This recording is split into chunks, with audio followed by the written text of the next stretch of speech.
I wrote the book Never Eat Alone, which is all about networking and relationship building as the key to career and life success.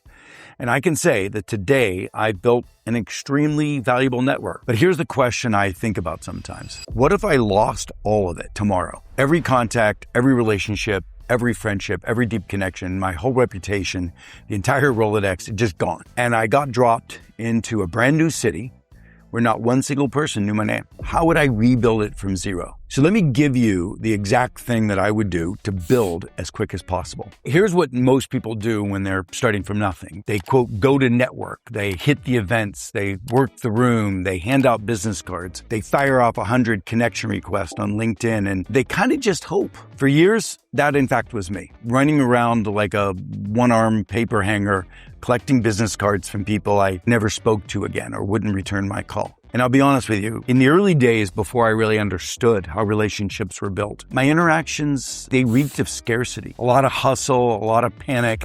Go, go, go, get. It builds the wrong thing. You end up with a giant list of connections who don't know you, 1,000 contacts and not one person who'd pick up the phone if you really needed them at midnight. More importantly, that road is lonely. There's definitely a better way to build your network, and it's been sitting right there in front of you this whole time. The better way, the whole way, really runs on one basic idea. When you're starting from zero, a dinner or a series of dinners are the fastest machine there is to building a real authentic network of connection. Every single meal you eat is a chance to turn a stranger into a real relationship. And the most powerful version of that, by a mile, is the act of consummating and cultivating a great dinner. There's something that the table does that a conference center or a meeting doesn't do. People relax, the armor comes off, and you start to engage in real conversation. So here's how you build one. I call this first step picking your mission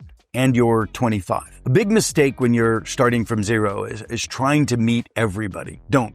That's the old scarcity trap all over again, and you're going to be running around trying to connect. And the reality is you won't go deep with anybody. Start with a goal instead. Where do you actually want to go this year? Are you wanting to start a new business and be an entrepreneur? The move, whatever it is, get specific about it in your head. That's the first step. Then I want you to start writing down the names of the 25 or so people who could really open that door for you. Going for the ones where if they're in your corner, everything kind of changes for you. You know, maybe it is a hiring manager. Maybe it's somebody who's 3 steps ahead of doing exactly what you want to do. They're in that place that you aspire to be in, an individual who's already been there. And if you're sitting there thinking, I don't even know who these people are, that's exactly how I find them. I find them because of 3 places. First, work backward for your goal and write down the actual decision makers, real names, not just somebody at a company. Second,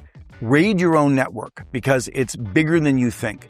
The people you went to school with, old coworkers, your friends' friends. And third, and this one's my favorite, ask other people for their lists. Every industry publishes lists, you know, the 40 under 40 in Houston or the most admired entrepreneurs in Dallas, whatever happens to be, wherever you happen to be. These are ready-made already and the most connected people in the field. So just grab that. It's okay to throw in a few dream names, you know, that you're looking at, those really big aspirational people that you don't think right now are within your realm of possibility. But over time, as you build your network, those people will know those people. So the people you'd love to know but have no business knowing yet. Now we've write this list down, right? I mean, really write it down because that list is your whole job now. You're going to build relationships in an authentic way with those 25 people, really on purpose. No more spray and praying 1,000 people who happen to be in an event that you happen to be going to. The next step is what I call landing your anchor tenant, that person that you can go deeper with who will be attractive to other people. So this is step 2, and this is really where the plan starts to get exciting. And if you don't do this well, the rest of the plan doesn't work. Landing your first anchor tenant, nail this one person down, build your network from zero gets a lot easier with somebody like this. So who is this person? Go back to your list and find the one person, the most connected person that's on it that you already have some connection with. And that's your temporary, your first level of an anchor tenant. Someone certainly a notch above your current circle. Here's why this person matters so much. The second they say yes, to your dinner, everybody else says yes to. As soon as you have that person, the next person that you want on your list, they're going to want to come to dinner, and so on and so on. This is going to be a compiling thing that works for you. So again, here's how you actually land that yes at the beginning when you're starting from zero and nobody owes you a thing, right? You lead with generosity. Send them something genuinely useful. Okay, so now we throw our first dinner. So you've got your anchor tenant. They've said yes. Now you want to lock in the rest of the table. And part of that, of course, is easier now that you've got the anchor tenant. You call the next few people, you send them a message, etc., and you tell them so-and-so is going to be there. I'm putting together dinner. But I would say in the early stage, you might stick with 6 to 10 to just start with. You've got the invites sent out well on ahead. You definitely want to do this at least a month ahead so that folks can actually plan for it. But I already know what you're thinking, because this is the exact spot where a lot of people freeze and get a little intimidated. They start with like, well, my apartment's too small, or, I'm not a great cook, or I don't have tons of money to be able to afford a chef. I've heard every version of this. So let me tell you about a guy I mentored. His name was Mark. Mark was dead sure that he couldn't pull this off. He had a small one-room place in a studio in New York. He really didn't have any money. So you know what I told him? I said, look, who needs a dining table? Grab a cheap fold-out 6-person card table kind of thing. Set it up over top of your coffee table. And forget cooking. It doesn't matter. You could go down and get a local rotisserie chicken and from salads from a local deli and some cookies and ice cream for dessert. It doesn't really matter. It really doesn't. That can be the dinner, and you can plate it beautifully. Plenty of not that expensive wine, and you're done. So don't overthink it. It doesn't have to be fancy, and it sure doesn't need to be formal for sure. You actually want people to be casual. Let me actually now talk about what makes a dinner work. Give the night a loose theme so folks have a little bit of an intellectual reason to come. Mixing the table up is kind of cool. And actually think about who are the highest level people that you want to put next to each other. The higher level people do want to sit next to the higher level people. But what's the real secret of hosting? The mirroring of you as a host on the behavior, right? If you're tense, they're tense. If you're relaxed and warm and caring, so are they. So your only real job is that night is to make people want to connect with each other by being at ease, by being caring, by being connected.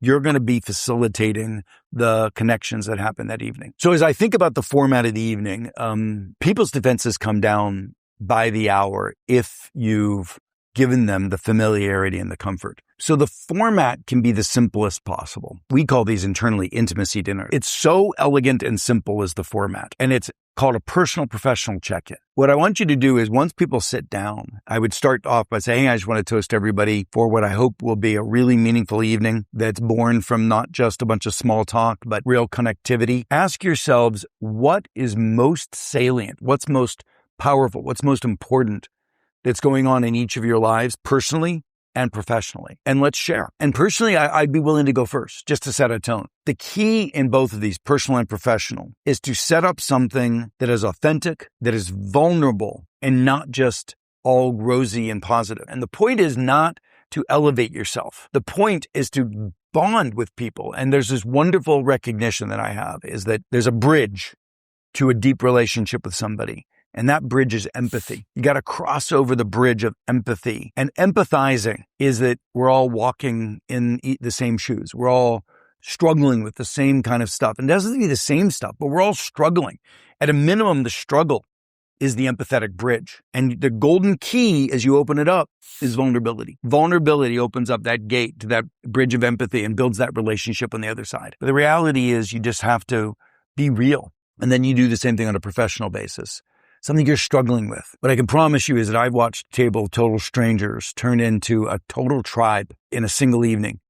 And every time it's because that one person was brave enough to go first, and that person needs to be you. So now you've had a dinner that really works, and you know how to run one of those. The table is something you've learned how to facilitate. The next move is just to keep it going. You don't even need to do this yourself. You can co-host with a friend and split the lift, meaning split the cost, split the invitations. You can clone the dinner and running it again in a month with a fresh mix of people, same table, new faces, every single time. And here's a move, by the way, that really pours gas on all of this. Take a photo of your dinner, of who was there, and share it. Post it. Tag the people who came and ask them to say a genuine word about the dinner and its format. So you begin to, amplify what was going on here. Do that a few times, and what's going to happen is something very powerful. You're going to start becoming branded publicly and associated with both these people and the type of intimate, connected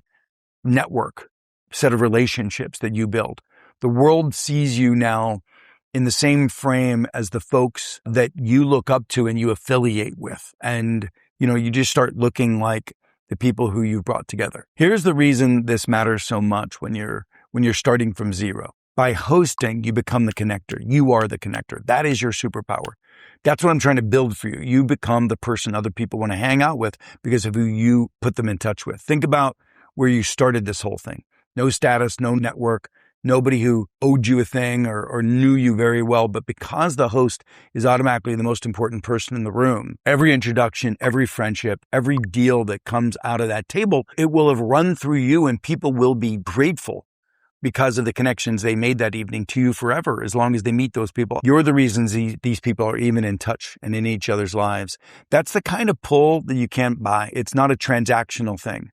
And a month ago, you had none of it. From zero to becoming the host, it's the fastest way that there is to go from the person nobody calls to the person everybody wants to know. And then, of course, stay in touch. Now that the step a lot of people do skip is staying in touch, staying on the radar.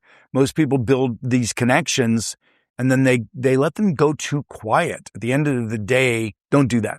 Instead, run a simple system that I used to keep up with thousands of people without dropping the ball. It's very structural. You keep a master list of everybody you've met. And on that spreadsheet, next to every name, put what I call a priority score. It's real simple. It's the one is the most important people that are for your future and the people you want to get to know for whatever reason. And you reach out to at least once a month with a simple text or a simple connection, say hi or whatever. The twos get fewer touches, maybe a few times a year. And the threes are everybody else. A quick note around the holidays where you're connecting proactively, reach out on their birthdays. Just try to organize the prioritization so that you could remember the frequency that you're going to connect with folks based on how much you want to get to know them in your life. And the touches themselves, again, are tiny. I call them pings, like a radar. Ping, ping, ping, a quick text, an article that you're forwarding, just something that makes them reconnect and think about you. A comment on their post, as I said, a birthday call. One rule is to mix it up because people need to bump into your name a few different ways before the connectivity really sticks. And this is where the whole thing compounds, right? Every dinner connects your guests to each other. A few months in, you've got a real network, the kind of thing that took me decades to build in a slow and lonely way. And get this, as a result of this, you didn't have to network. I've never really liked that word. What you've done is you've fed some people, told the truth, connected deeply, and served the anchor tenants, most powerful for you. I go a whole lot deeper on this, as I mentioned in my book, Never Eat Alone. The full playbook, the whole thing, it's all in there. And there's a link to it in the description below. Go ahead and grab that. If you want to watch my video, different one on how to lead without being the boss, that's a cool one. Go ahead and click right here. I'll send you over there as well.